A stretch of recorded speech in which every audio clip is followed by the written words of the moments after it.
Yes, oli live ku Map Media TV. Oli live ku Map Media TV nange Rwanda Transport. Tulina mukulembeze Kyagulanyi Ssentamu Robert press conference wano Makerere Kavule.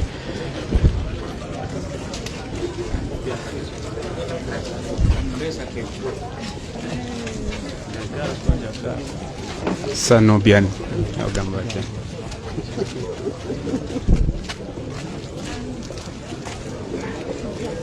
Simanyi oba eddoboozi kwererere clear. I need your comment. Eddoboozi sound ali atya?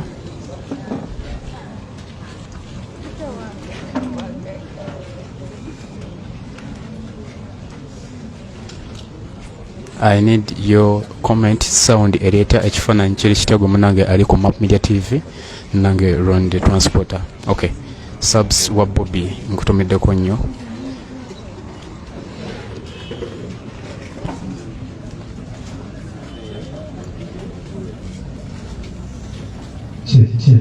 People power, our power. You are all welcome to this presser. And yes, indeed, it's a presidential presser. And before we get started, okay, then National Unity People Power Anthem, and it will be followed by a prayer. Honorable Mwanga Chivombi will lead the prayer. So let's go straight with the national anthem. Oh Uganda, may God we lay our future in thy hand. United, free for liberty, together we always stand. When the struggle is over, we shall wear the victor's crown. We shall wear the victor's crown. We shall wear the victor's crown. When the struggle is over, wear the victor's crown in a new Uganda. Olutalo nga luwedde, tuliyambale ngule, tuliyambale ngule, tuliyambale. Camera is very far. That is where we are. Mr. Joe ogambye kamera eri wala naye okusinzira ekifo kinene. Ekifo kinene tetuyina bwe tusobola kuzinana wali naye nkiwa zoom evuddeyo bulungi nnyo. Oli ku Map Media TV, Map Kabwejombera. YouTube bw'olaba ekifaananyi wano nga kikusumbuwamu ku Facebook ogenda ku YouTube nayo kwetuli Map Media TV. Amen. Thank you. You may have your seats.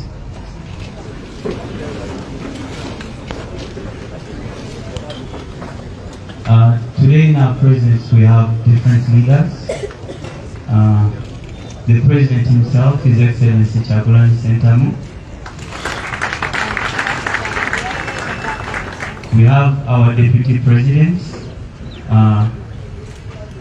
and also our Deputy from Central Region, Honorable Matthias Mpoga, and also the Leader of Opposition.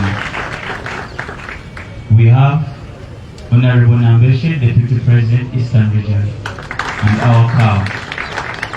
We also have senior comrades within the party, Honorable Medat Segona, and the Senior Council. We have Honorable Mwanga Chivombi. We have our party treasurer, Honorable Zake. Our Sabakunzi, Chairman Nyanzi Mutu wa Watu. Then amidst us we also have different leaders. Oh, I had forgotten, forgive me. Honorable Betty Namboze, Teddy Namboze. Yeah. And the Secretary General, David Louis Rubongoya. Yeah, we also have amidst us different leaders from local councils, spokespersons of these councils. We also have our mayors. Can you stand up for recognition? Yeah.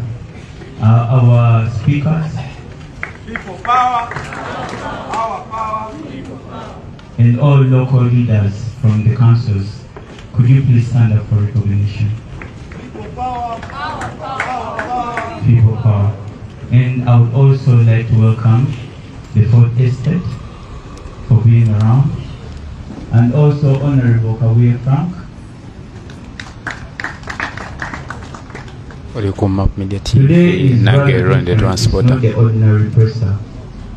And without wasting much time, I would like to welcome the President, His Excellency Robert Kyagulanyi Ssentamu, to come and give his report to you people.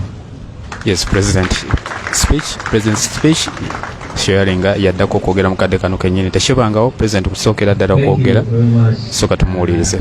Ladies and gentlemen, thank you, Comrade Nubian, and welcome, brothers and sisters. Honorable Kabiye, you are welcome. When I tell people we are international, they tend to argue with us. I hope they won't be arguing anymore. Welcome, friends from the media, the foot soldiers, and everybody else. Now, friends, today I will be addressing you on 4 issues. I want to address the issue of our missing persons and the sanctions that are falling.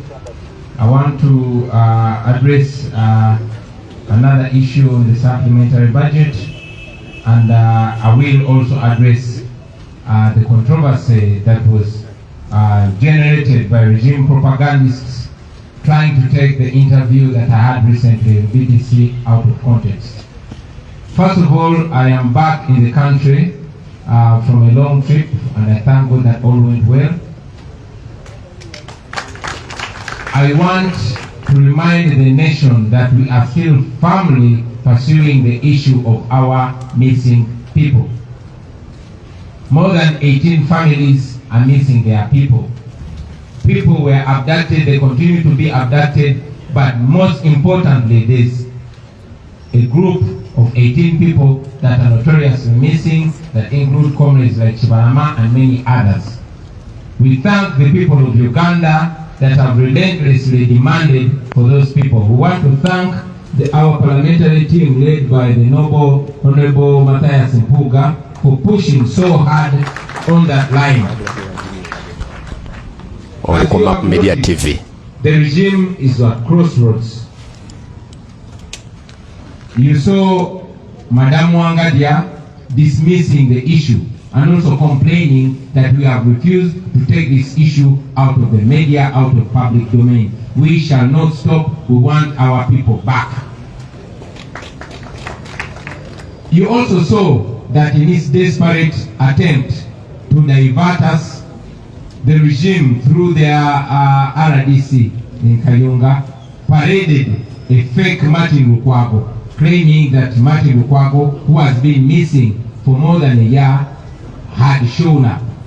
Of course, the wife of Martin Lukwago and the children dismissed this fake man. That was not Martin Lukwago. The regime fell flat on their face. We are informed that they are holding on to that man, but the same thing, the same story, as all of you remember, that the military spokesperson presented a man that was burnt, but this time having compromised him to lie that we are the ones who burnt him. We continue to demand for our people. And yes, it is for that reason that we have been moving the world over, calling upon all allies of Uganda in the West to take this gross human rights violation very serious. Thank you very much, man. So, ladies and gentlemen, just to remind you, we had the opportunity to document gross human rights violations that happened before, during, and after the 2021 election. And yes, we have a film, a documentary film that is showing the real picture of Uganda to the international community. Not only that, but we have been knocking on various doors, demanding that the United States, the European Union, and all these other democracies across the world stop dealing with General Museveni as if they're dealing with a legitimate leader. We have singled out those regime people, the high-ranking military officials and officials in other institutions that are involved in gross human rights violations, for targeted sanctions. I am happy to report that on top of people like Kari Kayihura, on top of people like Abel Kandiwo and Eweru, recently, Biabashaija, who hates prisons, was sanctioned. Now these sanctions, what do they mean? These people steal money, taxpayers' money from Uganda, and they are rich, they invest this money abroad. That's where they go for medical treatment, that's where they take their children for all that they need. And yes, they treat Uganda as a cemetery. But gladly with these sanctions, they and their families are sanctioned. They are not only blocked from traveling to those countries, but also their wealth is confiscated. On that list, there are notorious human rights violators like one Christopher Damolida. Most of you that have been arrested and taken to CMI, you know the role that Christopher Damolida is playing in abducting and murdering our people. So we know that on that list we have Christopher Damolida, we have people like Gugumayo, we have people like Namanya Napoleon, and all top and middle level officers in Museveni's government. We are focusing on them, and we are calling on the international community to sanction these people. Probably when they know that there are repercussions for their actions, they will stop these gross human rights violations. Ladies and gentlemen, another issue I want to address is the recently passed supplementary budget. The regime pushed through their majority in parliament for an additional 3.5 trillion shillings. Now what is this money for? This money is going to be spent on laughable things, among which are 2.7 billion for supervising the Ghost Lubowa Hospital project. All of you know so much of our money has been stolen through that fake non-existent project. But as if that's not enough, there has been 2.7 million given to supervise that project that you all know does not exist. There is 45 billion shillings put aside to buy a banana peeling machine. 45 billion shillings. There is 30 billion shillings put aside to help artists and musicians. Now, I am an artist, and I'm not only knowledgeable but concerned in this area. I know that we as the entertainment industry, we need support, but the support is not handouts. We need policies that will make even the artists in Kabongo, in Kavera Maido, in Gomba, in Rushere, to benefit from a good system, not handouts. I've told my fellow artists time and again that they should not be reduced to beggars. But many of them were arguing that I am bringing politics into music. And they are saying that we should separate music and politics. I want to reiterate my points again, that politics, among other things, is concerned with slicing the taxpayers' money and apportioning it to different things.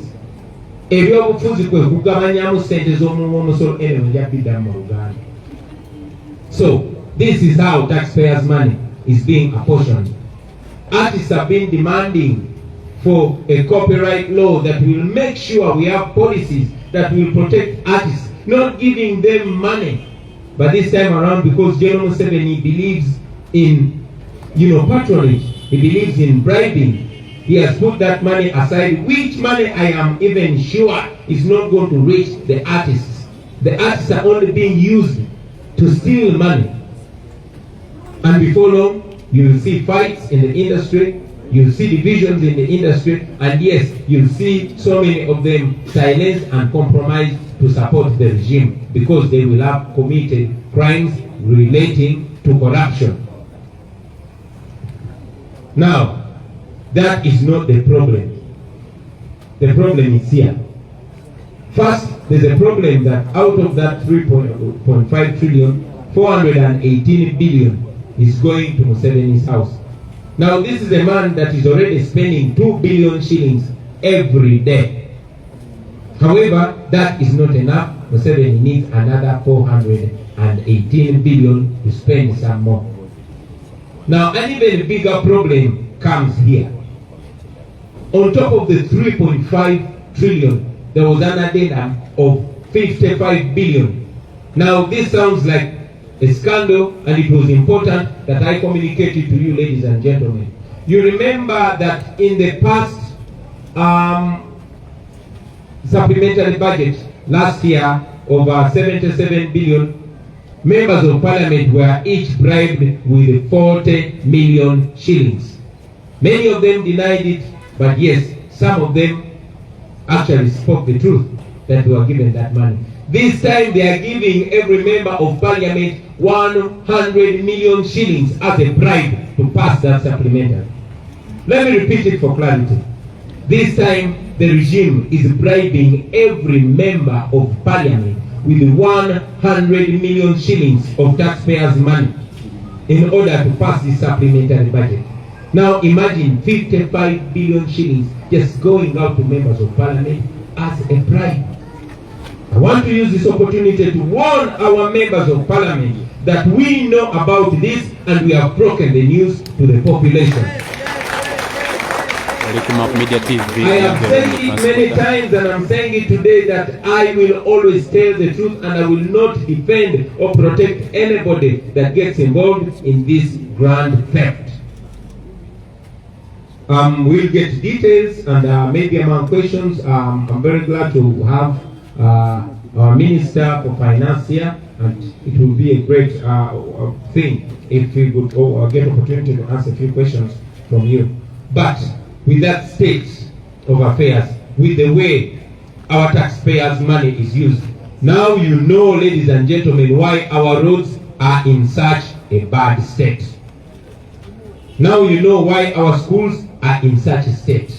Now you know why the regime is trying to silence us. Now you know why the regime is trying to bring all manner of diversions in order to cover up for that. Now finally, ladies and gentlemen, I also want to take this opportunity to respond to the deliberate twisting of my comments during a BBC interview that I had in London. You heard regime propagandists have been trying as much as possible to twist my words, and I'm here to clarify on those words. First and foremost, my words were taken out of context on that BBC interview by those propagandists. I was in the United Kingdom after 10 years.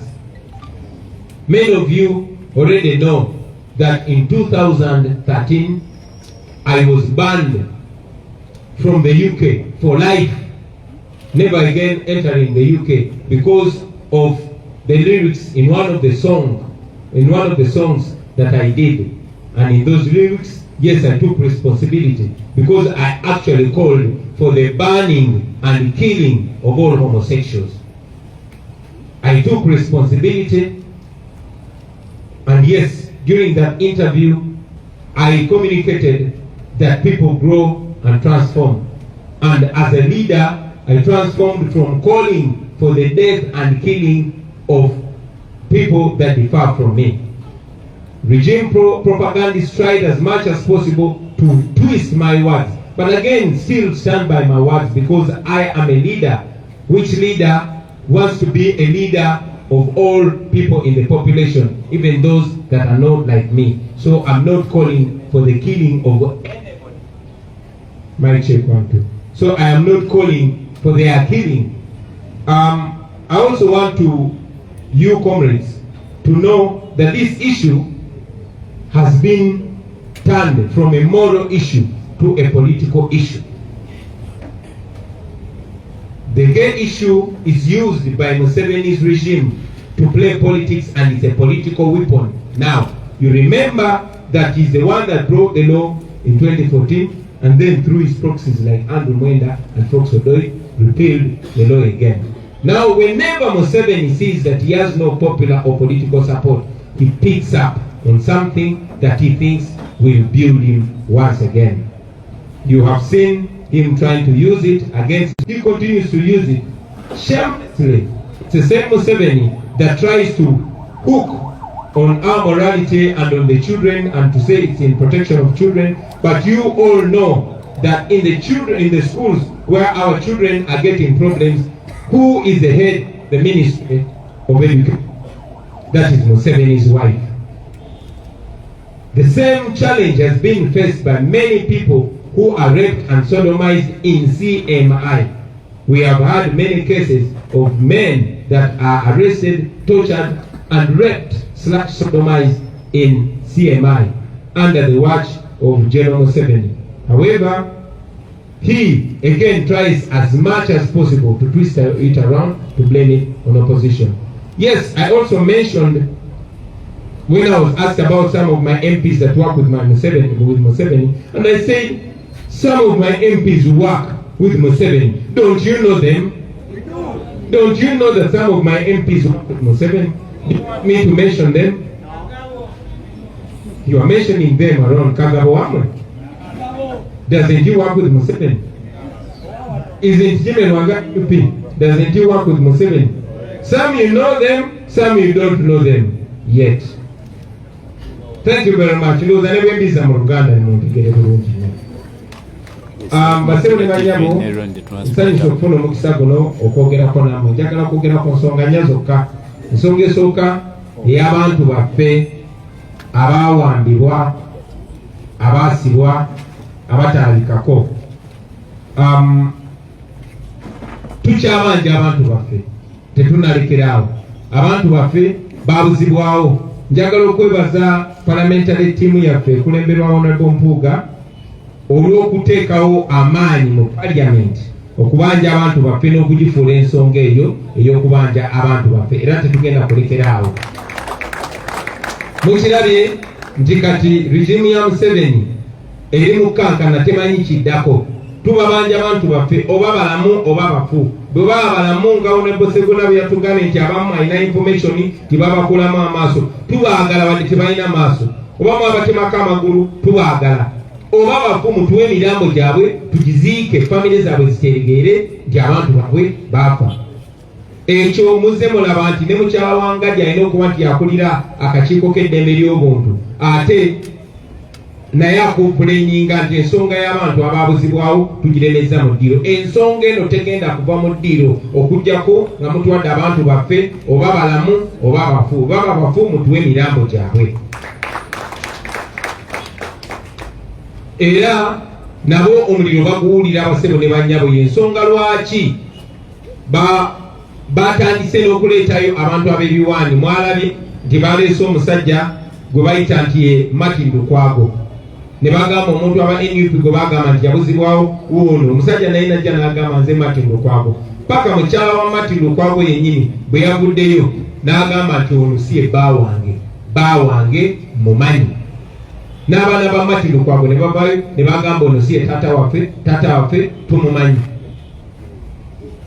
Kakati tukyabanja abantu baffe. Eyo ensonga ekutteeyo nnyo. Twebaza Katonda nti twasobola okudocumentinga ebintu bino okumala ebbanga ddene basebo ne bannyabo. Ebikolobero Museveni byabadde ng'akola bibadde tebimanyibwa mu nsi yonna. Naye buli kye yakolanga okulonda tekunnabaawo, okulonda kugenda maaso n'okulonda nga kuwedde, byonna twabidocumentinga era firimu eyo etambudde ensi yonna.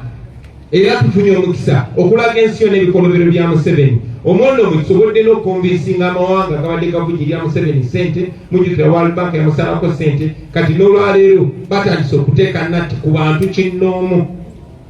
Ng'ogyeko bakayihula bye baakola era ne bateekebwako natti ba Erweru ne ba Abel Kandiho, kaakati byabasajja akulira amakomera naye ateekeddwako natti. N'ate tetwagala oyo yekka, twagala ne Christopher Damulira yali akulira crime intelligence naye asibweko natti ye ng'omuntu kubanga etteeka ly'eddembe ly'omuntu liraga nti omuntu oyo yennyini ayenyigidde mu kutyobola eddembe ly'omuntu omusango guba kuye ng'omuntu.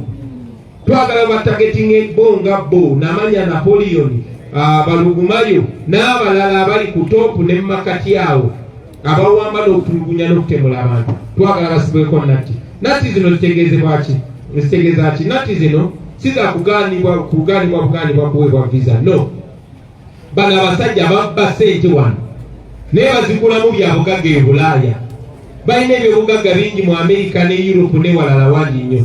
Naye mu natti zino kitegeeza nti basibwako envumbo bo n'abaana baabwe ne famire zaabwe. Si butadda buzza Amerika oba Europe kyokka, naye n'ebyobugagga byabwe biboyebwa. Ng'ebyakayihura byawambibwa, ng'ebyerweru n'ebyakandyowo byawambibwa, n'ebyabasajja byawambibwa, naye kennyini n'abantu abamwetoolodde nga kwotadde ne famire ye. Twagala ensonga y'emu etuuke ku Damulira Christopher, etuuke ku Napoleon n'amanya, etuuke ku Lugumayo n'abo bonna abenyigira mu kutuwobola eddembe ly'obuntu. Twagala Museveni atuuke ekiseera nga bwagamba nti gwe Kandiho genda otemule abantu, nga Kandiho akirowoozamu ye ng'omuntu. Twagala abo abantu bennyini abenyigira mu kutemula abantu baffe bennyini bakwatibweko. Tujja genda tubanoonya mpola mpola paka we tunatuuka ku Museveni yennyini ne mutabani we. Ensonga nga ngimaze bassebo ne bannyabo, njagala okwogera ku nsonga ya supplementary budget oba budget empya ey'ennyongereza eyayisiddwa mu parliament nga Museveni yeeyambisa ennamba ze z'alina ez'ababaka. Mwawulidde mu mawulire ti parliament yayisiza budget endala ya trillioni 3.5. Trillioni 3.5 ze billioni 13.5 ze milioni 3.5. Ezo sente zayisibwa okola ku nsonga Museveni yagambye nti nkulu nnyo. Mwezi ensonga nga mwemuli billioni 2 mu milioni 7. Ezo nga za kugenda kulambula ku project ey'eddwaliro etatandikanga etaliyo, naye okugenda ogirambula bayisiza billioni 2 mu milioni 7 ze milioni 12.7 kugenda kulambula ku project etaliyo. Omwo mwe muli billioni 45 nga zino za kugula kyuma kyakuwaata amatooke, nga mwe muli billioni 4.18 ezo za kwongerwa maka ga Museveni gako azikozese. Jukira omuntu gobongera sente zo already alina budget ya billioni 2 buli lunaku akozesa milioni 12 naye tezimala, bamwongeddeko billioni 4.18. Ekyo kyandibadde kyali awo ne bayisiza ne billioni 30 nga za kuwa bayimbi.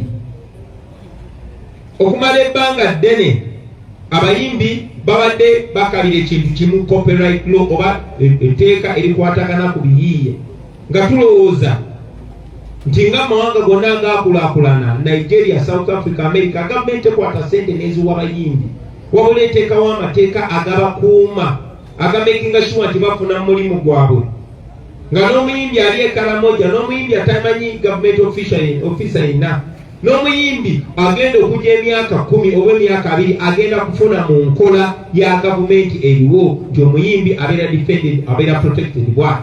Abayimbi obuzibu bwe bafuna nti gavumenti policies eziriwo teziba protectinga, emisolo gye babateekako giri waggulu. Ebyuma bino bye tukozesa biriko emisolo mingi, naye gavumenti singa yateekawo policies n'esala emisolo ku byuma bino n'esala emisolo ku bintu aba artists bye bakozesa ebyuma bya studio, art industry yandideveloping. Naye kubanga Museveni ye akkiririza mu kugulirira, afunamu abayimbi batono n'abayita abawe sente, first of all bazirye babeere n'omusango gwa corruption nga tebasobola kukwasamya kamwake kwogera ku kikyamu. Bwati bwe yakoze, maze ebbanga ng'asaba bayimbi bannange obutabeera babbeega, obutabeera basabiriza, wabula bateekebwawo amateeka agabafuula nabo boosi bo n'abaana baabwe n'abazzukulu. Muwulidde bayimbi bannaffe bangi nga babadde nga bakaayana bagamba Bobiwine aleeta ebyobufuzi mu music, twawule music n'ebyobufuzi. Naye nga mbadde nga bagamba nti politics kyeki, politics y'entematema ya ssente z'omusolo, entematema y'ebyobugagga by'eggwanga na ki kigenda kukola kitya. Kati yeno entematema bakozesa bano okubba, kubanga buno obubbi guno munyago. Abayimbi tebeetaaga ye copyright law, teweetaaga bagulirira, teweetaaga bawa ssente, just weetaaga kusapootinga ebirowoozo ebibasula. Kyanaku si kye kyakoleddwa, era mwalabye nti bilioni 30 ezo nno ssente zizimba eddwaliro erisinga eryakiruddu nga pyanga kuliko n'ennyumba z'abasawo. Kaakati bayimbi bannange mwalidde eddwaliro ly'ekiruddu ddamba, tubayozaayoza. Nenjagala okubategeeza tewali muwendo gwa ssente gwe bagenda bawa basenga bamwe ne bannyinammwe basobole okufuna obujjanjabi obulungi. Tewali muwendo gwa ssente gwe bagenda bawa enguudo zammwe zitereere. Tewali muwendo gwa ssente gwe bagenda bawa abaana baabwe bamwe basomere mu masomero amalungi. Wabula ssente y'omusolo erina kukola ebyo bigenda okutaasa gwe artist ne bali banna abalala, kubanga ba artist tuli banjawulo mu society. Museveni agulirira abayimbi kubanga amanyi Bobiwine yava mu bayimbi era kisoboka okusitulayo omuyimbi omulala. Ayagala abayimbi bonna abazibe omumwa, era buli muntu akuliisa embuzi aba akutaddeko akakwate nga tokyasobola kwogera amazima. Ndi musanyufu nti tulina aba artist bangi abaagala okutunda obwongo bwabwe. Mbasaba nammwe muleme kutunda bwongo bwammwe, kubanga bino bali mubasasula naye bagula biseera byammwe bya maaso na by'abaana bammwe n'abazzukulu. Mu ntematema y'essente z'omusolo bassebo ne bannyabo, kibalaga lwaki enguudo zaffe ziri mu mbeera eyo. Kibalaga lwaki amalwaliro gaffe gali mu mbeera eyo. Nti Mwami Museveni omulamwa omukulu kati gwakwekumira mu buyinza, si kutereeza mbeera mu Uganda oba bulamu bw'abantu. Pozi n'ensonga esemberayo ddala bassebo ne bannyabo ndyoke twaniriza ebibuuzo ebimu, ye interview yange gye nakoze ku BBC eyakyusiddwa nga baagala okubuzaabuza ebigambo byange bitegeeze ekirala. Munsonyiwe, waliwo kyesogeddeeko era bakyenzijukiza ssebo we balanyo we babiri ddala ku bubbi obwo, ate sikando ekyasinze mbadde sigyogeddeeko ku ssente ezo trillioni 3.5 ng'ozivuddeko, ate bayomutaddemu ennyongeza endala ya bilioni 5.5. Ezo zaaki? Ebilioni 5.5 bassebo ne bannyabo nazo zaaleeteddwa nga zo zaakugulirira ba MP. Buli MP mujjukira nti ku supplementary y'omwaka ogwayita era twakyogerako eya bilioni 7.7 baakwata emiliyoni 8 ne baziwa buli mu MP okuyisa ssente ezo. Muzijjukira bulungi nnyo. Abamu baazegaana, abamu ne bazikiriza. Kati ku mulundi guno buli MP baamuwadde oba baamuteereddewo miliyoni 10. Nkiddamu buli mu MP okuyisa ssente zino, kubanga mumanyi tezina mulamwa, kubanga bamanyi nti za bubbi. Naye ba MP nabo okubeera part of this theft, nabo okubeera abamu mu bunyaguluzi buno, buli MP bamuwadde oba bamutaddeko omutemwa gwa miliyoni 10 ze miliyoni 5.5 kwega mu bufunze amala ze biliyoni 5.5 mu bufunze ge malwaliro g'ekiruddu 2 bagawadde ba MP bagalye basobole okusirikira ensonga eno. Njagala okutwala omukisa guno okuwoninga ba MP baffe bonna nti buno obubbi twabutegedde, ne zino ssente twazitegedde Museveni yazireese zisobole okubasirisa. MP eno wa National Unity Platform oba ow'enkyukakyuka oba yena agamba nti akolera abantu, twagala okulabula nti twenyigira mu bubbi buno kubanga tujja kukulabisa. Nze nga mbagamba tisigenda kusiriikirira oba kubikkirira kintu kyonna kinyigiriza abantu baffe. So ensonga eyo tugyogedde, tubasaba nammwe mutandikire okwo okunoonyereza, mwe bannamawulire nammwe bannayuganda bannaffe abali eyo. So ensonga esemberayo ddala y'ensonga ya interview yange gye nakola ku BBC. Abapropagandisi ba regime ya Museveni gye baayagala okukyusa ebigambo byange ate okubivunula ekifulaninge. Mwenna abali wano mumanyi nti nagenze e Bungereza omulundi ogusooka mu myaka 10. Mu mwaka gwa 2013 nateekebwako natti n'emperebwa obutaddamu kuyingira mu ggwanga lya Bungereza n'amawanga amalala gonna olw'akayimba ke nayimba. Akayimba ako nga kagamba nti nno abali b'ebisiyagga bonna bakwatibwe bakumweko omuliro battibwe.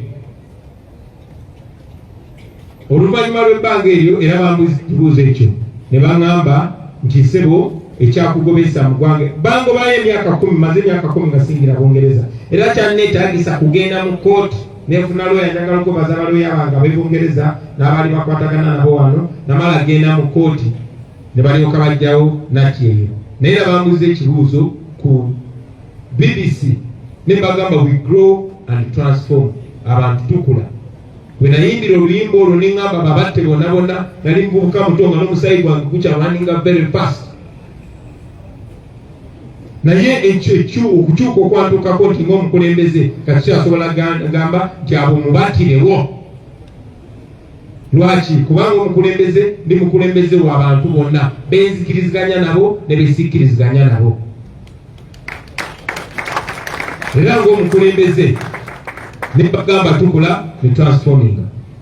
So ebigambo byange ne kati wano nga tuli waka nsobola okibagamba bulungi nnyo nti ng'omukulembeze tusobola kubeera president n'ogamba kakati abo mubakwate mubakumeko omuliro. Ndowooza ogwo gwali mulembe gwa Kabaka Mwanga. Naye era mu mbeera y'emu njagala okwogera ku nsonga eya regimu ya Museveni okwata ensonga eyo ey'ebisiyagga kati mu Uganda tekitunulwa nga mpisa nga nsonga ya mpisa za buntu oba nnono, wabula gavumenti ya Museveni kati ekozesa nsonga za bisiyagga nga weapon nga kyakulwanyisa kya byabufuzi. Munajjukira nti etteeka ly'ebisiyagga lyaleetebwa era ne liwagirwa nnyo bannayuganda mu 2014 ne liita, naye omuntu yennyini yaliisa ate yakozesa Andrew Mwenda ne Fox Odoi okulikola ki? Okugenda mu kooti era ne balisazaamu. Era omuntu yennyini kubanga buli lwalaba nga agwerirwako support ng'aleeta ensonga y'ebisiyagga era nakomyawo ensonga y'ebisiyagga. Era mwennyini mwawulidde nga Andrew Mwenda ne Fox Odoi nga bagenze mu kooti. Andrew Mwenda ye mwogezi wa Muhoozi mu ggwanga lino, mutabani wa Museveni. So nze ndowooza nti bandisoose kwogera na Andrew Mwenda nga tebannajja kwogera nange. Seetaaga kigamba muntu yenna, seetaaga kubuulya muntu yenna ndowooza yange. Mugimanyi mwenna mu ggwanga, temugimanyi? Ndi musajja mufumbo n'abaana bange mubamanyi. Ate n'ensonga endala, abantu bennyini abeekweka mu tteeka eryo ate be basinze okukola ebikolobero ku bantu baffe, okugeza mu masomero ewabeera emizeejo. Abannamawulire ababyogeddeko mulabe babakwata nga babasiba. Amasomero ago gakulirwa mukyala wa Museveni. Mwakawulirayo abasegu bameka be bakutte mu masomero? Mubalaba bakumibwa Mundu, bakumibwa SFC. Temubalaba? Temubamanyi? Era nzizidde wano tandike boogera. So baganda baffe mwe ba Andrew Mwenda n'abalala sibalinaako lutalo, naye temunteeka mu bintu byammwe.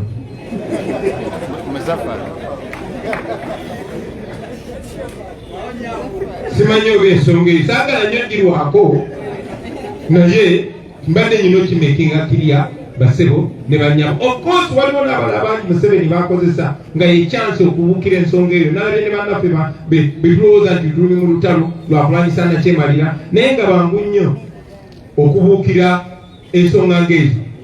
Naye sinabawulira bwe bavaayo kuvumirira bikolobero bituusibwa ku bantu baffe, nga waliyo n'abaana abalenzi abakwatibwa abawambibwa ku CMI.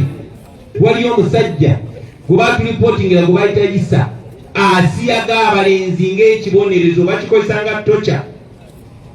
Mujjukira njagala mugende mulabe ka documentary ke bayita A Silent Genocide kye baakola mu Northern Uganda nga bakwata abasajja ne babalya ebisiyagga mu maaso g'abaana baabwe, mu maaso g'abakyala baabwe. Regimu ya Museveni kati ne kati bakikola mu CMI n'ebirala bwe bityo. So mwami Museveni alekerawo okwewuguusa, ate n'abantu be balekerawo okwewuguusa. Simanyi oba ino ensonga njirweko naye sirowooza nti nyina n'ogirwako basebo ne bannyabo. Ensonga muzimanyi, mumanyi bulungi endowooza yange, mumanyi bulungi endowooza yaffe, naye ebyo byonna birina okuggwawo nga buli munnayuganda afunye eddembe lye n'aba confident nga tosobola mukozesa kyatayagadde, nga tosobola munyigiriza, nga tosobola munyola nsingo. Mwebale nnyo, mwebali eddala kumpuliza basebo ne bannyabo. Sebo komedlo bya niboza ne bakugiza akazindalo. Oli ku Mapya TV nange transporter badde speech ya president kubadde kwogera kwa president ku nsonga ezimu bajeti y'enyongereza ku bisiyaga saako n'okubuzibwawo kw'abaana baffe tulina byani. Abasinga balowooza tasobola nakwogera naye kamu akazindalo ababuzeeko abawa amanyage because she does such a great work. My name is Timina Wasike, I'm sign language interpreter. Atukutegedde kyasobola okwogera bw'akidde mu sign language.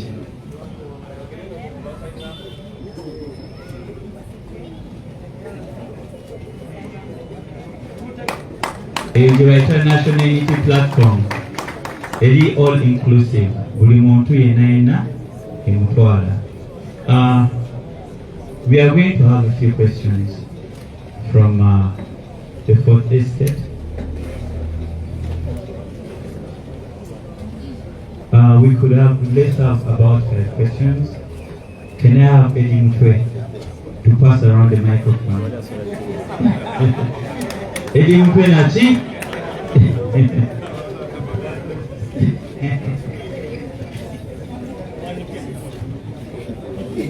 Yes, we are going to have 5 questions.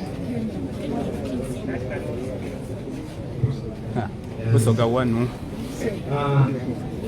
Amaina gange Wesa Moses nkola ndi Busoga 1 radio station. Kino ekibuuzo kigenda wali the opposition Honorable Mathias Mpuuga. Wavaayo n'otegeeza abanansi nga ababaka ba paalamenti omulamu oguliwo kubanja abantu ababuzibwawo abatalabika. Era n'ogamba tokuddayo kulinnya mu paalamenti nga gavumenti evuddeyo ne ripooti ng'erimu ensa. Bw'eba nga terimu nsa temugenda kuddayo kuyingira mu paalamenti. Ku olwo nga leader opposition bwe yavaayo okwanukula ripooti ya gavumenti gye yaleeta, twalaba nga sipiika wa paalamenti avaayo ng'agamba nti ensonga bwe yali atambuza paalamenti yali agamba nti ensonga eggwa leero bennyini ddagala eggwe leero ku nkomerero tekyasoboka.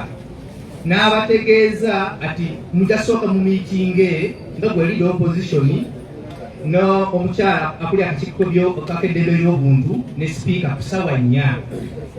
Twali tulowooza ati ng'olwedde ensonga eyo kwolwo wetaggwa mu paalamenti mugenda kuddamu nga mumaze okutuula mu miitingi yammwe ne sipiika n'omukyala akuli akakiiko kakeddembe by'obuntu. Naye twagenda okulaba following day esente zino pulezidenti zaali kwogeraku ez'ennyongereza olunaku olwaddirira bwe zaayita, ate nga olwedde omulama gwagamba Abannayuganda mugenda kudda mu paalamenti nga abantu bamaze okukola ki okukomawo. Katusuubire Abannayuganda basuubire ku nsonga ng'eyo eyimiridde etya. Should we do question and answer or we take the questions? We take the questions and then answers will be given later.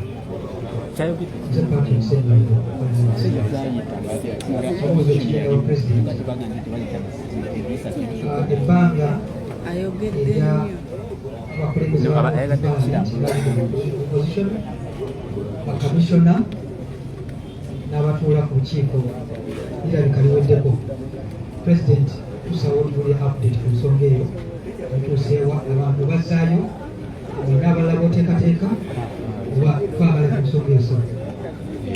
Twetaaga otukolera ennongoseza tumanye ekisaanya kiweddeyo baddayo oba nedda. Naye ekibuuzo kya Busoga wano kibaddemu eggumba nti ssente ezo zaayita pulezidenti zabadde ayogerako nga ssente zo esobola yita nga opposition teriiwo. Ekimamanya buli ssente zonna eziyita opposition erimu kibeeramu kyokka ate baali basazaamu enkola zaabwe n'obukikojjo naye ssente zajja zitya okuyita ate mwali mwasazaamu enkola zaabwe. Ekibuuzo bwe kityo kibadde naye lwakuba kinsizza nnyo wala yeetoodde bangi. So can you point to us what exactly was taken out of context in what we had? You say that the BBC. And number two also, all of your MPs who were in Parliament at that time voted for this law. And you've only pointed at two people who you say work from Museveni.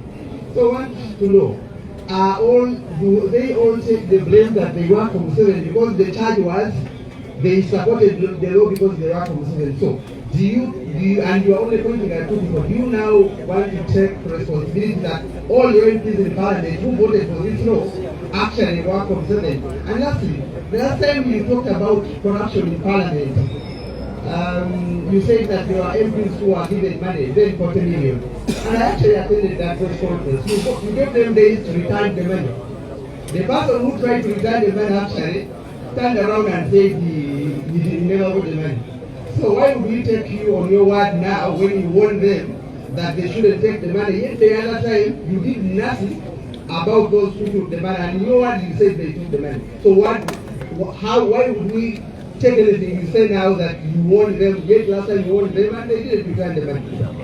Thank you. Can we also have a question from the ladies? We have ladies with them. The lady, please.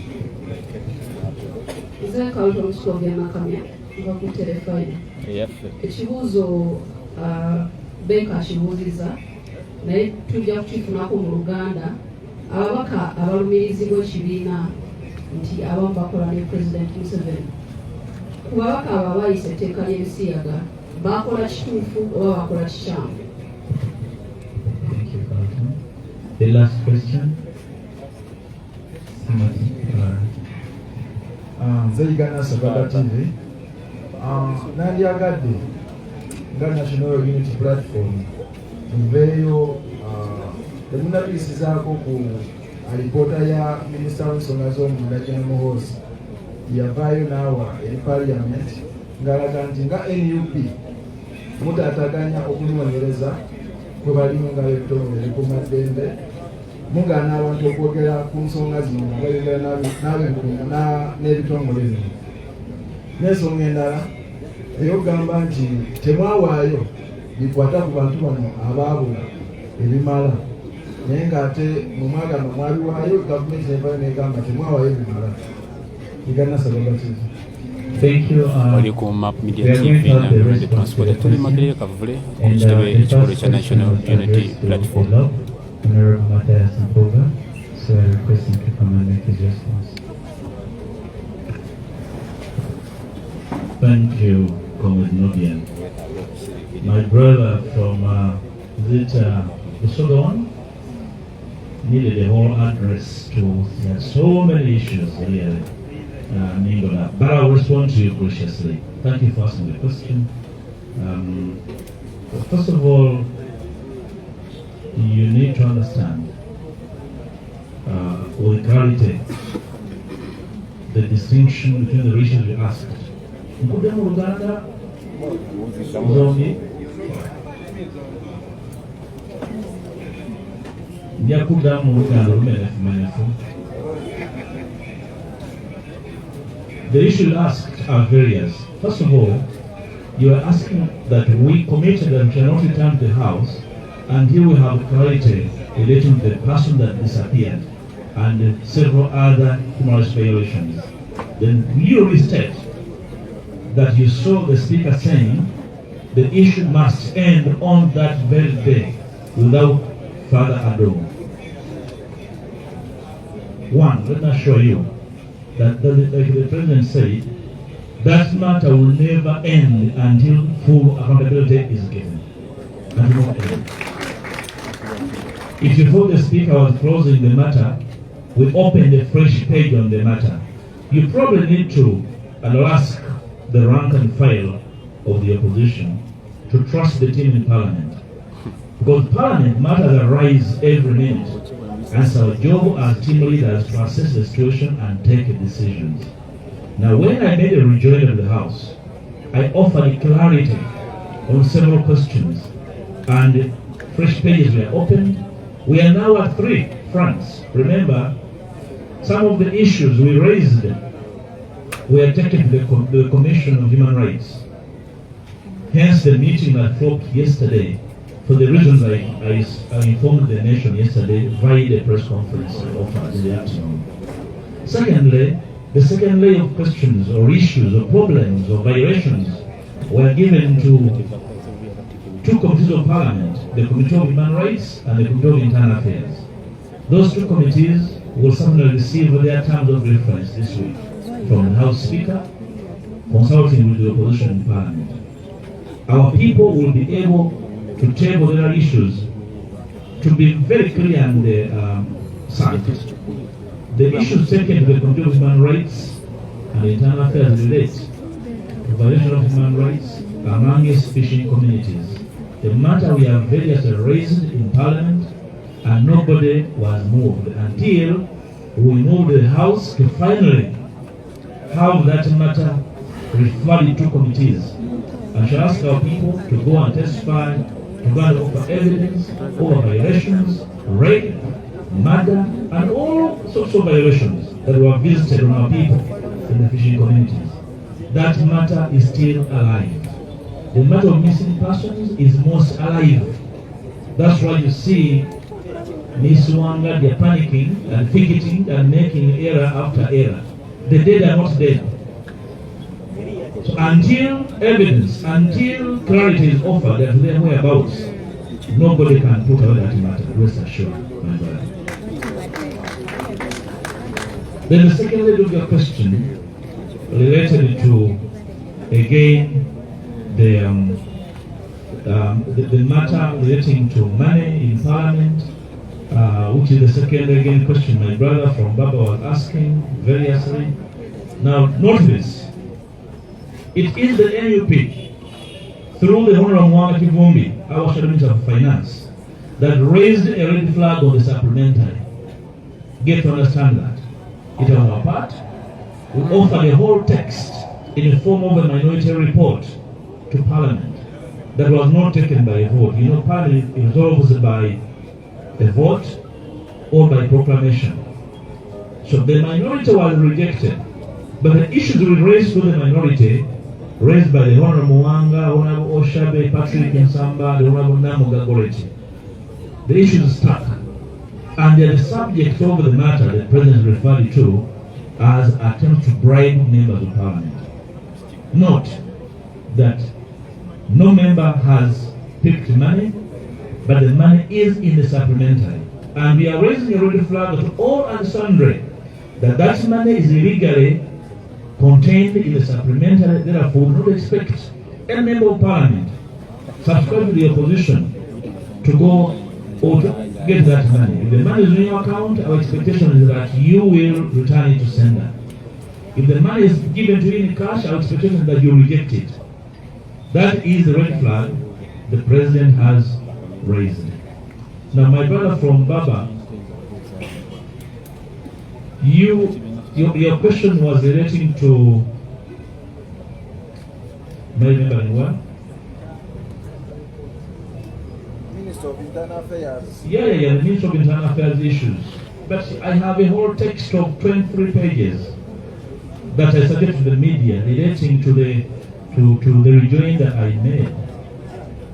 There are very particular issues that debunked all submissions from Internal Affairs, including denial of location of the missing persons.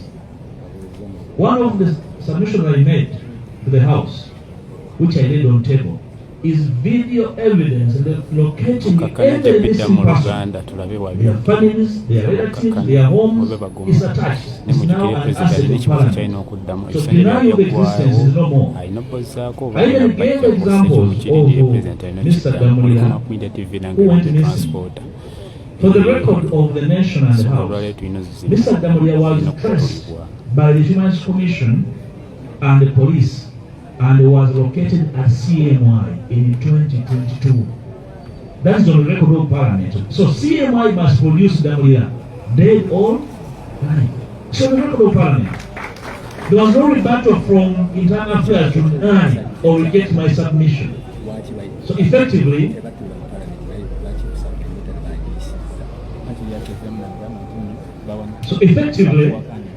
there was admission that indeed the Human Rights Commission and police located Damulia at CMI. So whoever is in charge of CMI must produce Damulia, because we located him. We are also able to locate Mr. Wangolo at UPDF barracks in Kakiri. We were able to submit details, including submission of the health chairperson of his area, in whose presence he was picked, with the 5 others. The 4 were returned, Wangolo never returned. So Wangolo is with the UPDF in Kakiri. Put that on the record of Parliament. A parliamentary record is a parliamentary record. Nobody can erase it. Even when we are long gone, the children are going to Damulia will demand for Damulia from those who are in charge of the UPDF in Kakiri, EMI, and other places. So my brother, our record will never advance. The record is there. But the Minister of Internal Affairs was saying then, mpaka bwetugula obudde n'abantu nate bagenda mu bukiiko obwo ne bawakanya supplementary budget ne babakubira ne babasingirayo olwokuba okusera ne basobola okuwangula supplementary budget kwe kuyita kino ekya parliament kyalina nnyo makulu era babanira bazzeeyo katuwulire kyabuuzo to come and clarify on the issue that was the subject of his minority report that informs part of the controversial 50 billion meant for Parliament.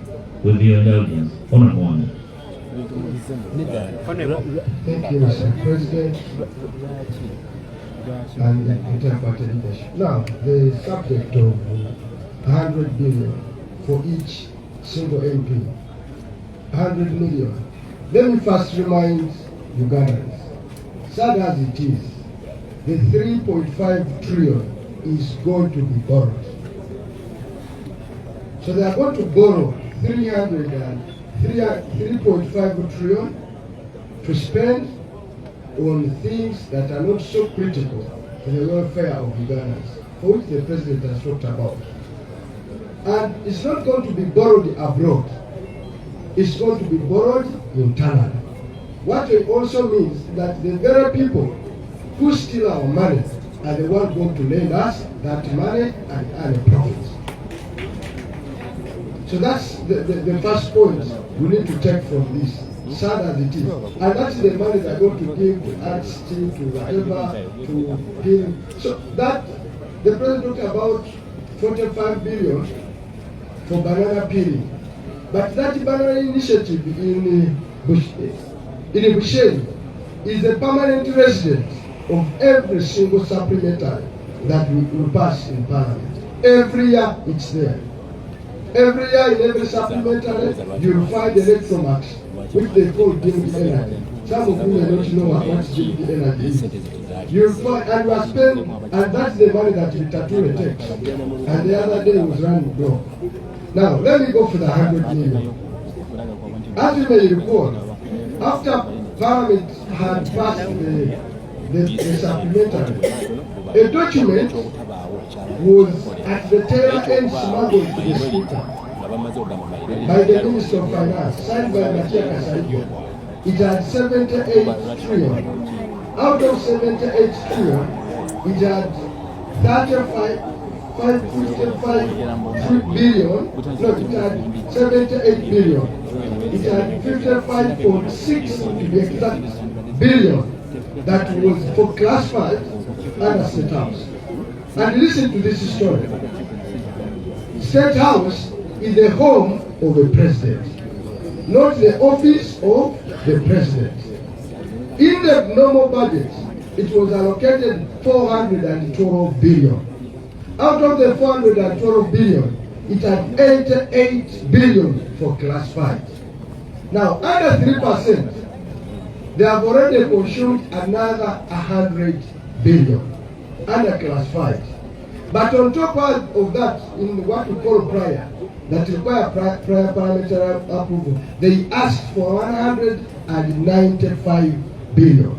It is on the top of that that the 55.6 billion was allocated to the office of the president. Now, this is how it is. The office of the president is the fountain of honor. His residence is the #1 address in the country. It cannot be used for those purposes. It is the shame that now vote 2, which vote is State House, which is only for the home of the president, is the one that where they are channeling all the dirty money. As to what we did in Parliament, we raised the red flag, even on the 77. Now, Mr. President, under State House, we must note, I only take it to 2 years. Last year, he was allocated 618 billion for State House. By the end of the year, after consuming numerous supplementaries, he used 913 billion. That is an average of 3 billion per day to run his home. Now this year, he was allocated 418 billion in the normal budget, which the president has talked about. But he has consumed 100 extra. He has asked for 175 billion extra and the 50 for inverted commas for members of parliament. Now, if we are at the half-year mark, this is December. The budget is still running up to June next year. That means by end of June, he's likely to have consumed over 1 trillion shillings. And we are asking Museveni, does he feed on a buffalo? Does he eat a lion? What kind of meal are served in State House that consume all those monies that is spent anyhow? So therefore, as the president has urged, we have raised the red flag. But all these MPs of ours and the entire country are elected by the people. Along the way, we will meet them on funerals, on burials, on parties, remind them not to take the money. And thank you.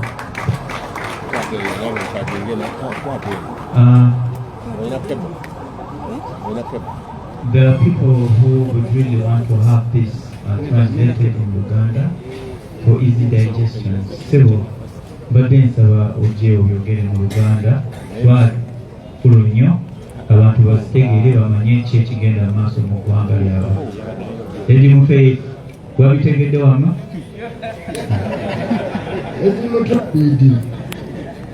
Ebimutotobidi omusogo oli obidi kanjogere ku nsonga president gyansabye okwogera savings neyaga omukisa guno eya supplementary budget.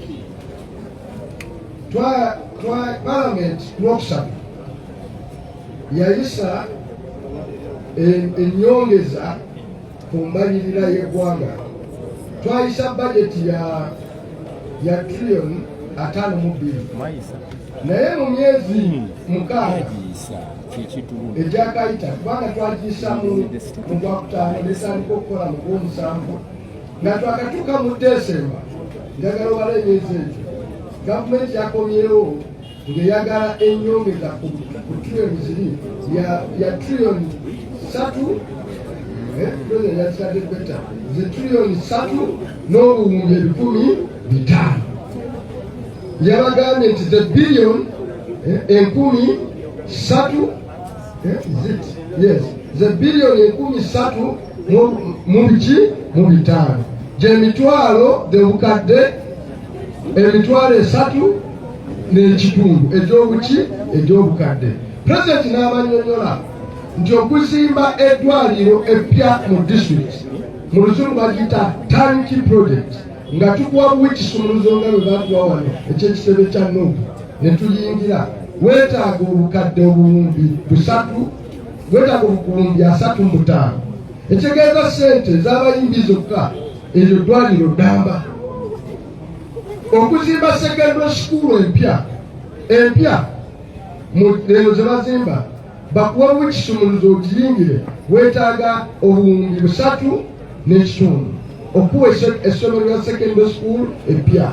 N'olwekyo amasomero 10 abo abayimbi nabo bagafenkenyeza ge bagenda okutwala, naye ebimu ebirimu ebirumira bingi nnyo. Kati sente zino pulezidenti bazimuwadde zagenda okukozesa, mwabaddemu ezitategerekeka. Ezimu ku zo mwenna mumanyi Katonda atuwa omukisa nti Lubowa eri Kasozi, buli ayita ku Ntebe road alaba ebizimbe bisituse ku kasozi awo, naye bw'oba toli muzibu w'amaaso okitegeera nti tewali kigenda mu maaso. Naye abakugu ba minisitule y'ebyobulamu baagaye nti okulambula watali mulimu kugenda mu maaso bo weetaaga obuwumbi 2,700 okulambula omulimu ogutagenda mu maaso. Omukyalo omwali eyo Bushenyi alina byagamba mwayagala kufuuka amatooke gakole obuwunga babutunde babunye obuugi n'akawunga babugoye, akoye okuwaatisa akambe. Kati agamba nti abakazi bakoowa nnyo nga bawaatisa akambe, agenda kugula ekyuma ekiwaata amatooke. Oyo yasabye obuwumbi 45.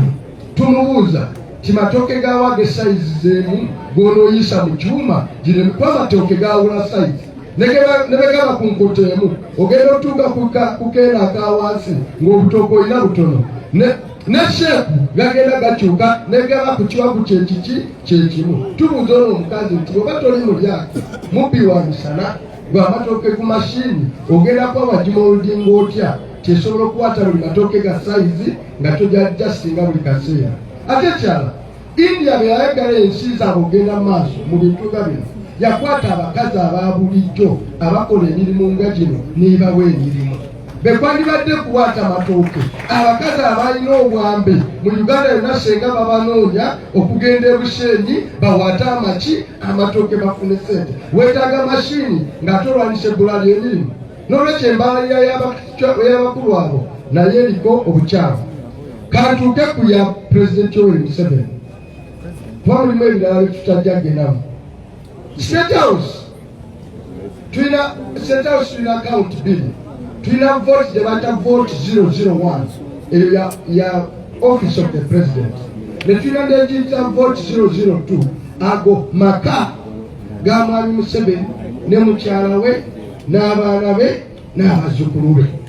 Gavumenti ya Uganda ebasasulira buli kamu ke bakozesa mu maka ago, kekabe ka perfume, kekabe ka jirita, kekabe katambaala, abantu ba bulijjo be bakasasulira. Kabe emmotoka zatambuliddamu wadde yakabuyonjo eno gyayita nayo siyiye mubi wa musolo yagikola ki yagisasula.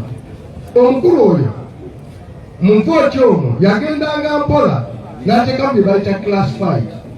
Abatemanyi classified ze sente ziweebwa omukulembeze w'eggwanga kabeere tutaddeko ekitiibwa Bobiwine nga bw'agenda okubeera. Insha Allah ya Mungu akoze eki akkiriza aweebwa sente president asobole okuzikozesa ku nsonga z'atandiyagadde muntu yenna amanye nga zikwata ku byokwerinda kwaki kw'ensi. Naye Museveni yagufuula mugano kubanga ezo sente teri azitunulako.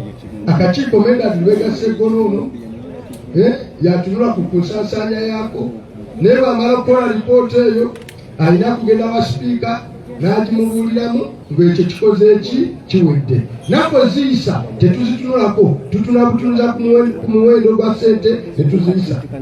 Naye lwe twayisa omwaka ogwaggwa ne tuyisa bilioni 7.7, ababaka ba paalamenti kwe babajjira miliyoni 4 buli omu. Kati ku luno tulina obujulizi obulaga tebe twamaze okuyisa sente zino. Njagala muntegeere 3.5 billion tetuzina titwafunye omusolo omulala olw'amafuta gatandise otuwa sente.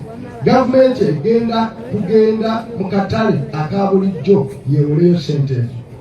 Benezeewola kitegeeza bano bennyini abagagga abakolamu be bagenda ate okuwola gavumenti ate era be bagenda okuzisaasaanya. Naye kirimu buli lw'oziwola ate sente zonobeera nazo omwaka ogujja okukola ku nguudo ku malwaliro zigenda kendeera. N'olwekyo njagala kubategeeza ti pulezidenti Yoweri Museveni baagidde ku vooti ya pulezidenti ekisookera ddala yafuna miliyoni 418 ne tuzimuwa, n'addayo bwe yatuuse ku 3%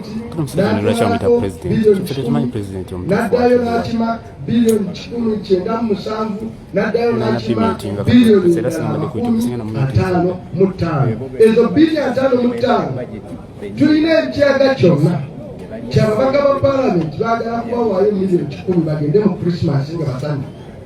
Naye ng'ako kasiimo kubasala mu ki kubasika mu mukono olw'okuisapumentale eyo 10 buli omu, sigambye buli omu, mujjukire mukibalemu tuli ababaka 500 tuli 529 owekibala okusibe tuli 529 bw'ogattako n'eza administration awe etono buli omu baba batutte miliyoni 10 oba olina miliyoni 5 biliyoni 5 nga mu mwenda biliyoni 5 nga 29 kati n'ebigenderagenderako ze biliyoni 5 mwemeka mu 5 zezigendamu. N'olwekyo buli mubaka nti bagenda kuzimuwa si musaala kubanga omusaala gwa Desemba tunatera ogufuna, si kasiimo be tuba tufuna emolumenti nazo tugenda kuzifuna, ate tebatutumyeyo omulimu gwa njawulo. Oluusi ababaka babawa omulimu ogw'enjawulo mu bantu babawa sente bagamba mugende ku mulundi guno mu bantu mukoleyo, tubabuuza miliyoni 10 ba MP ba honorable colleagues mugenda bazibawa kukola muki za mupango ki diiro ki. So twagala kusaba bannayuganda bonna okutwalira wamu tibyanasanga MP we kulumbe ku mbaga kumukuziika ku pati ne ku street n'abamanyi ba WhatsApp zaabwe n'abamanyi Twitter account zaabwe owulize mbabuuze basebo mwakoze mulimu ki okugenda obaweeza. Naye ekikulu ekirimu pulezidenti aleme kuweebuula nakuswaza amaka gabwaki gaba pulezidenti. Ennyumba etugirongooseza Bobiwine agitwala, tetwetaaga nga n'agitwala kusanga ate yetaaga gisamirira kubanga ejjula oba gisabira dduwa kubanga ejjuddemu ebisiraani biki bingi. Tunga nti amaka ago gawa ekitiibwa tesoboka kubanga gwe mukutu kyekigoma ekitwala Kazambi yonna bwe yayagala okukola obuki obubi. Pulezidenti Yoweri Museveni yalangira binaayisa tiyali Mwami Museveni President yali omu. President wali? President yali omu. Museveni si president. Mwite Mwami Museveni. Mwite Mwami Museveni. Mwami Museveni. Kunage musonyi bakopolisa lulimu lwa palamenti bagambagamba several presidents n'abampuliriza tubadde tugamba Mwami Museveni tugambe tugamba Mwami Museveni oyajajapi aveeyo vaayo ekera okukozesa amaka aga pulezidenti Kyagulanyi ng'ogakozesa ebintu ebitakoze eki ebitasaanidde si gwe mukutu okutwala Kazambi w'okuyisa bwe yagala okukola n'okufuna ssente enkyamu. Mwebale nnyo, mwebale ddala. aveeyo yese n'avaayo. Webale nnyo. Amoli ku Mabulya TV nange Ronde Transporter. Zino ensonga nkulu nnyo tulinira okunyiiga President aliyo. siza kusaaga mwezi ssente babeera bafite eddagala Tegeddwa okunyiiga. essomero liba ligenze kyabutonde. enguudo ziba zigenze. Tegeddwa okunyiiga. Right at this moment I would like to welcome the President to come and give his response. Katuwulire okuddamu kwa President. Thank you very much, and in a special way, thank you very Honorable Mwanga Chibondi, our Finance Minister, for making it clear. Now we all see the reason why there's so much effort to create diversions. Mukirabye lwaki Museveni afuba nnyo okuteekawo diversion, n'aleetawo zi diversion z'ebisiyagga, n'aleetawo ki kubabba ate kigenda kulekeraawo. Era ndabye ne bannamawulire baffe abamu ndabye Beka nga buuza ebibuuzo alinga afuba okuntrikinga okuteeka mu situation obuuze kino okulabe kyaddamu. nga bwe siwabangere kye baagala kuwulira naawe sijja kuwulira tuwa kyoyagala kuwulira sena. Nze nja kwanukula bigambo byange nga nze, ebyammwe temunteeka mu bintu byammwe. Okay? I've said it many times that this law was brought targeting the opposition. Agenda kwogera kimuleke bayogera kino ebwe bazungu baba mufuna bayogera kino wakaba muswadde siri mu ddongo. So it is very important for you to know that you cannot trick us using that law because it was brought to trick us. We are smarter than that. You die in your movie, Mr. Museveni. Wagwekumira gumire. Okitegera temuteeka mu bintu byammwe basebo. However, I'll respond to you quoting my own self because you asked what exactly was taken out of context. Yes, I said that we grow and we transform. And as a leader, I am not calling for the killing or institutionalized targeting of some people as a leader. I might disagree with them, but I'm not calling for their killing. Okay? Rachel, Jagad is making it very clear to you, Sebo. The Monte Camo into the Calton Scopia. It's a Jibuzo Jaga Jibuzo for Andrew Mwenda. Since Chawanga to meet it. Jaga Mumani Hayati met a good Badukiza.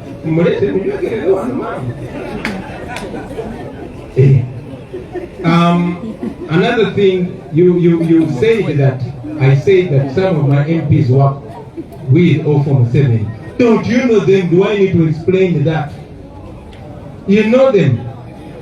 And yes, nabagamba nti kusonga ya babaka ba parliament nabagamba buli omwage nakoze judgment ye ng'omuntu. Akoze judgment ye ng'omuntu. Abatali ba NUP si nsonga yange. However, sijagana abantu bonna abapagandisi ba Museveni kuba okukye baleeta kugezaako kinte kakonze baali bantaddeko emmundu. Nina emmundu zange bbiri ziri eyo bankwata nazo mbu mu hoteri Marua. Nze gwolaba bafubye okugamba nti nsosola amawanga ng'omukyala gwennyina n'emikwano gyange gye mumanyiko tekuli Muganda. So bajja kukozesa buli kigambo kyonna naye Katonda kyasazeewo temugenda kistopinga. There's no amount of propaganda that is going to divert us. We want to remove Museveni and we are not going to stop. And the people of Uganda are not fools. They are smarter than that. They can see through all this propaganda. I also want to remind you that Audrey Gruawogo, Museveni's son-in-law, was speaking. This moment I saw him saying, oh, now that law was not moved by government, it was the MPs. Kubanga Chibocheza. Museveni's son-in-law is struggling to go and explain himself that. And I saw him saying that they want to repeal this law by the end of this year. As if he's caught. To show you that here it is family rule. Kanchide mu Luganda mukitegere. Mutabani wa Museveni yawasa muwala we Audrey Gruawogo mulabe ku machaga leero nga yeegaana etteeka ly'ebisiyagga agamba si gavumenti obulaba MP baliisa ku lwabwe era ng'asuubiza nti etteeka bagala lisazaamu ng'omwaka guno tegunaggwako kubanga kibokyezza bapagane na bisiyagga byabwe be babitandika bakwatagane nabyo. Temutuyingiza mu bintu byammwe.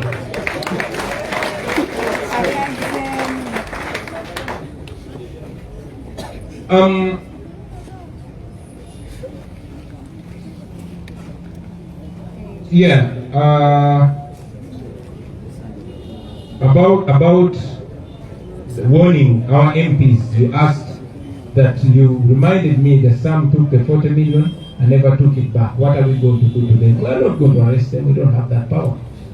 But at least we know that we have what is much more powerful than violence or arresting, and that is communicating with the people. And that is all we have. That is what holds us together, accountability to the people. And we shall those who decide to feast on people's money illegitimately, even when they are being paid handsomely, we shall expose them.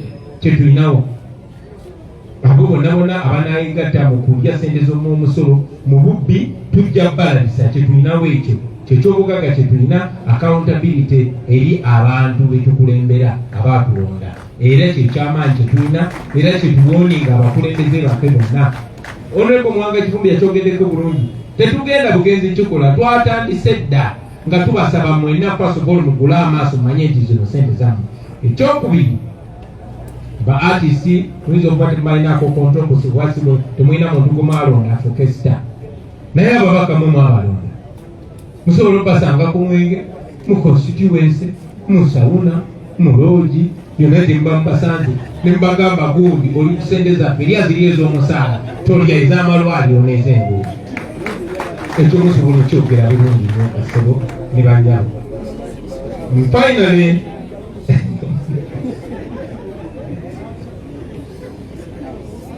essere y'oku State House azijala kukwata omuliro oba oliawo omu yabaddeyo ne Katonda akola. Finally, about our next parliamentary leadership, lwaki mututwala sipiika? First, I want to make it clear that it's not my personal decision. I might be the leader of this organization, but in our organization, it's not about the leader. It's about the leadership. That is a National Executive Committee resolution.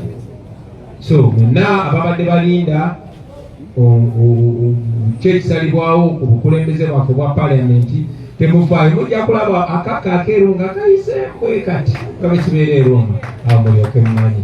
As for now, mugira mutulekamu tukole emirimu gyaffe naye mututeekeko erisonga George.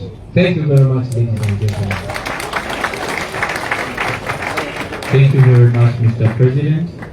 And with that, ladies and gentlemen, we come to the end of this presser. Na kumaliriza this presser with the National Unity Stroke People Power Anthem. Abudu Soldier, ya kusebo kitidde mu anthem. Edi mupe mwe microphone. Kino ekibiina kya buli omu. Nyongera okwebaza omulabyo omulungi wa Map Media TV nti obadde wakabi nnyo, obadde wakabi nnyo ddala. Amanya nedoboozi mwega wa kamera Roni Transporter tuli Makereka vule ku kibiina kya National Unity Platform. Tuliyambale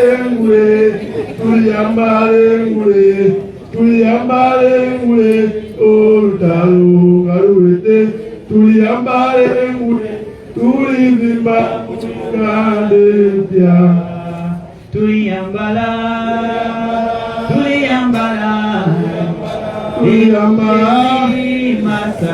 masa olutalo galuwete, tuliyambale mule tulivimba mu Uganda empya. People power, our power, people power. NUP, everywhere. Thank you, ladies and gentlemen.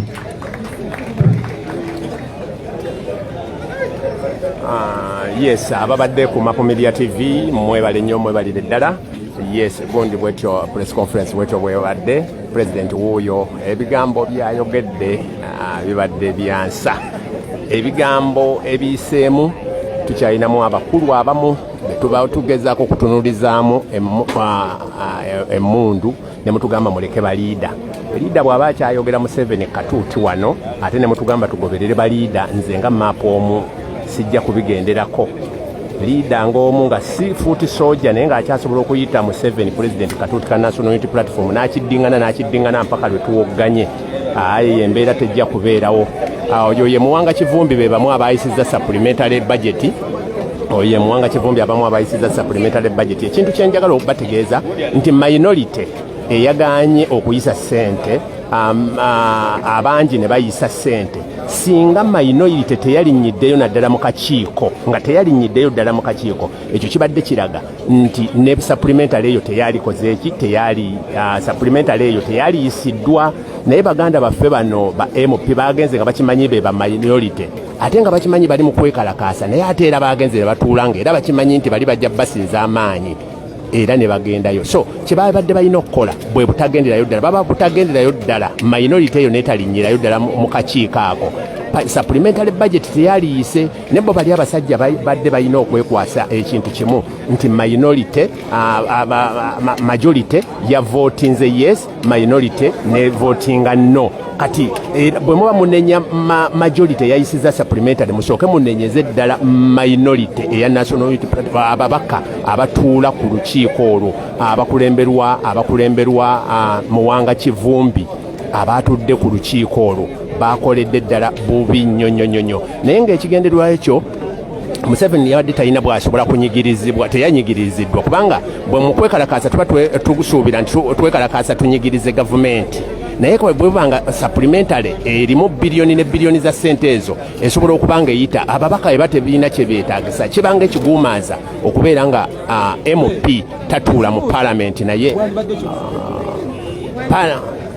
kiba kiraga nti okutatuula mu palamenti ekyo kiguumaaza kubanga biggwera mu bukiiko obukiiko nabo baali badde nze ndowooza obukiiko nabo bwennyini baali badde tebabutuulamu obukiiko obwo bwennyini baali badde tebabutuulamu kubanga kati buli ebiyamba Museveni babiyisa jjo lyabalamu yaweereza omulamuzi era abasajja abo bennyini ne batuula ne bamuyisa supplementary budget olw'okuba erimu biliyoni za ssente ez'abayimbi n'otunulira biliyoni za ssente ez'aba MP buli muntu aweebwe ssente mpitirivu buli omu aweebwe miliyoni 10 era baatudde ne bayitamu kati bannayuganda muli awo muli mu kuwudduusibwa bwe tubyogerako mugamba muve ku bakulu kati abakulu ebyo balina kukola kati nammwe mugoberere abakulu tugoberere abakulu tutandike okwogera nti tutandike okwogera ekigambo kimu nti President Museveni bwe tuba tukyogera wano we have only one president which is Robert Kyagulanyi Ssentamu eyalondebwa abantu mu 2021 bw'abanga omukulembeze be bamu abali mu kakundi ako ng'asobola okwogera ebyo ate nga mutugamba tugoberere abakulembeze nze map mujja kunvuma mukyanvuma nnyo ne supplementary budget yayise ate nga ne miliyoni 10 ababaka bagenda zifuna era tujja kukoma ku kyakubalabisa kubanga bwe baziyisiriza ate ogamba banaagaana kuzikwata bagenda zirya so awo Uganda wetuuse nze map bwe mba nsabagula mundeke nsabagule ku mutwe ku lwa Uganda yange ndowooza tubadde mwebale kubeera ku Map Media TV mwebale nnyo kwekuumira ku Map Media TV tujja kweyongera buli kintu kyonna ababadde ku YouTube mwebale nnyo mwebalire ddala n'ababadde ku YouTube mwebale nnyo mwebalire ddala n'ababadde ku Facebook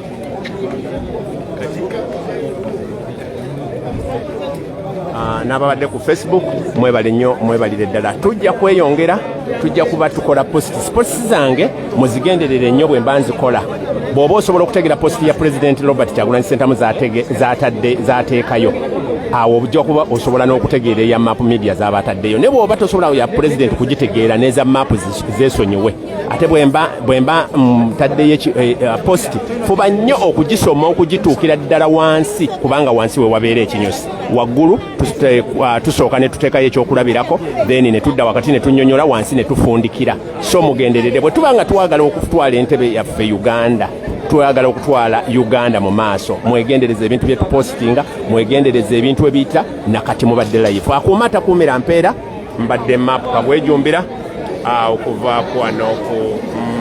okuva wano ku Map Media TV akuva ku Map Media TV ekibuuzo waliwo ebibuuzo bimwe byabuuziddwa mu Uganda mukulu abizzeemu mu kinyanyimbe abantu abasinga tebabitegedde so nga ate President bw'abuuziddwa ebibuuzo abyogedde mu Luganda abaddeko mu Luganda n'ayogera ne mu Luzungu naye tetufunye mukisa mukulu Mpuuga Leader of Opposition okunnyonnyola ensonga mu Luganda tazinnyonnyodde so abantu ne basigala nga era tebategedde ebibuuzo abantu bye badde bagezaako okwagala okunnyonnyola akuume atakuumira mpeera wabaddewo abaneetaaga 0772653186 0772653186 wabaddewo omusumba agambye alina abasumba nga 5 baagala kusengana president. Kindly come into my inbox, then I will deliver you to the concerned people. Bwe bakyogera wakyogedde mu luzungu naye ngezezzaako kikola ki.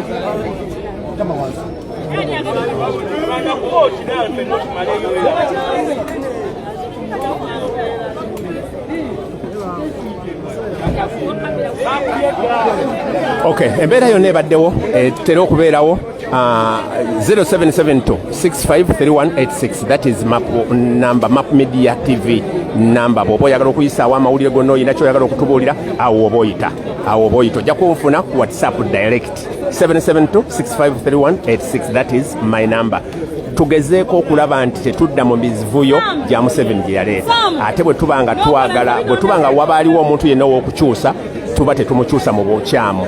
Abantu bonna okumutegeera obukulembeze obulungi alina okuba nga akulembedde mu kifo ekyo. Akumata kumira mpeera remain kabwejjombera kakyekye na mukadde wammwe eyawezezza birthday y'emyaka 45. Mwebale nnyo kumpa birthday wishes, mwebale nnyo aba postinze, mwebale nnyo naye saafunye wadde 10 mumpeereze miliyoni nga 10 awo akuume bye.